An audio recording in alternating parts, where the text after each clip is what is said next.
Hi everyone, it's Joy here. Just thought I'd share another video with you showing you how I colour an image in using Copics.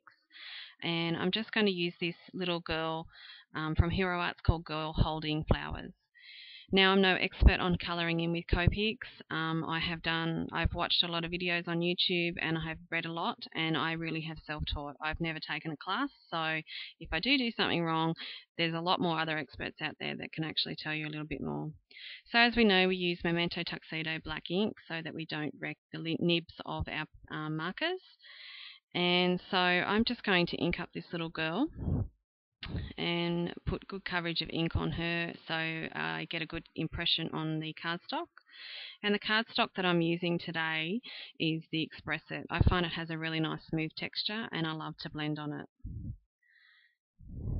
Okay, so I'm going to do skin and hair, and the colours of the skin I'll be using E0000, E00, E11 and E13 along with R20. So starting out with the lightest colour, which is E0000, and just laying a base coat to saturate the cardstock. Then next I'll move in with E13, which will be the darkest colour, and you only want to add a small section of this to your cardstock and your image, as you can always go back in and add more darker. You can't take it away. So then once I'm happy with that, I will add down E11 and just bring that colour out to the face a little bit more. Then E00 and back with E0000. And I'll just proceed to keep doing that, but here I'm actually using E11 as I've used enough of the dark, and I just want a little bit more depth into that face. And you'll find that the only time I will actually push and go right over that colour with the lightest colour is on the skin tones, as I find that it will push that darker colour back towards the hairline and just gives it a nicer blender tone on the skin. I don't do that with any other colouring on an image. It's only the skin that I ever do that. So I will continue to do this until I'm happy with that result, and I will move away from that and probably come back to it again later on. So working on the chin, and as we know, where the chin meets the neck, you'll always find that there's a darker spot.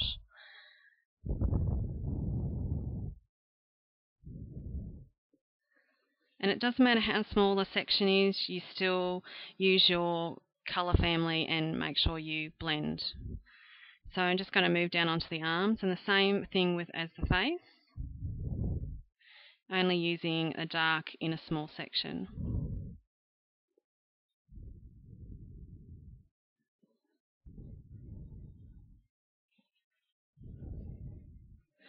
Moving on to the other arm and just adding some darker sections in.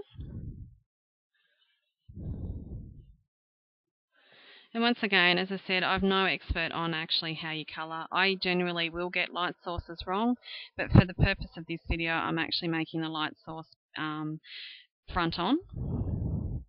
So the shadows will be more towards the outer side of the body and face. So I've just gone back to the face here because I felt I needed to blend it out a little bit more.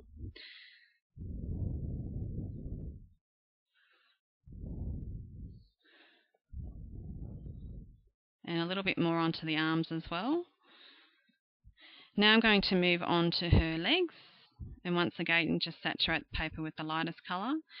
And you'll always notice that underneath the skirt will always be the darkest, so you add a little bit of darkness there.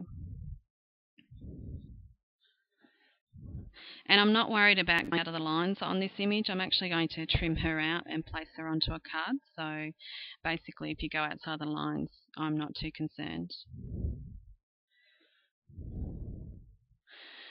Okay, so just adding some R20 to her cheeks and blending that out with the lightest colour of brown. So I'm going to do the hair, and the hair will be E31, E33, E35 and E37. So starting out with the lightest colour E31 and laying the base coat to saturate the cardstock. Working now with E37, and where the crown is of the hair will always be the darkest, so you want to add the darkest there. And on this image there will be a dark spot down towards where the ponytail is starting. Or should I say pigtails. So just moving through the colours, I've just laid down E33 and now working with E31.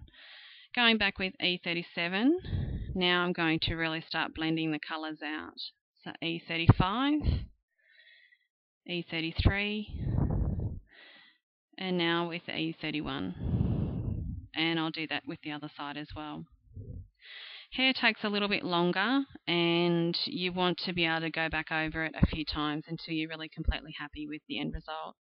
A lot of people will finish off hair by taking the darkest colour and adding flicking motions throughout the hair. I don't tend to worry about it. Sometimes I will. It gives it so it looks like there is really strands in someone's hair. But I'm not too concerned. I generally just make sure I've got the shadows. But it's, a personal choice. So I work in small sections, and as you can see, I've done one side of the hair. Now I'm going to be working on the other side of the hair. Just the same process as before, laying down E31 to saturate the paper, then going with E37 as our darkest colour, adding a little bit of E35, and once again I'm not worried about blending here, E33, and then finally E31.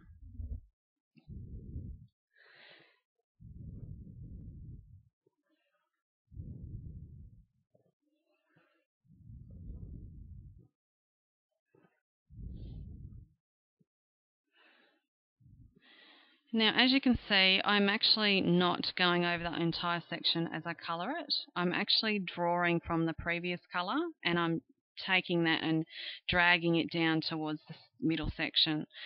So I generally use a flicking motion when it comes to doing the hair, but it's a personal choice on how you actually colour. You can do circles, you can do flicking motion, it's totally up to you. So I'm just going to work on this last section, which is her pigtail, and I'm only going to show one side of the pigtail, as the other side is just the same. So starting out with E31, laying the base coat, and then E37, then E35, E33, E31, and I'll proceed to do the same thing again.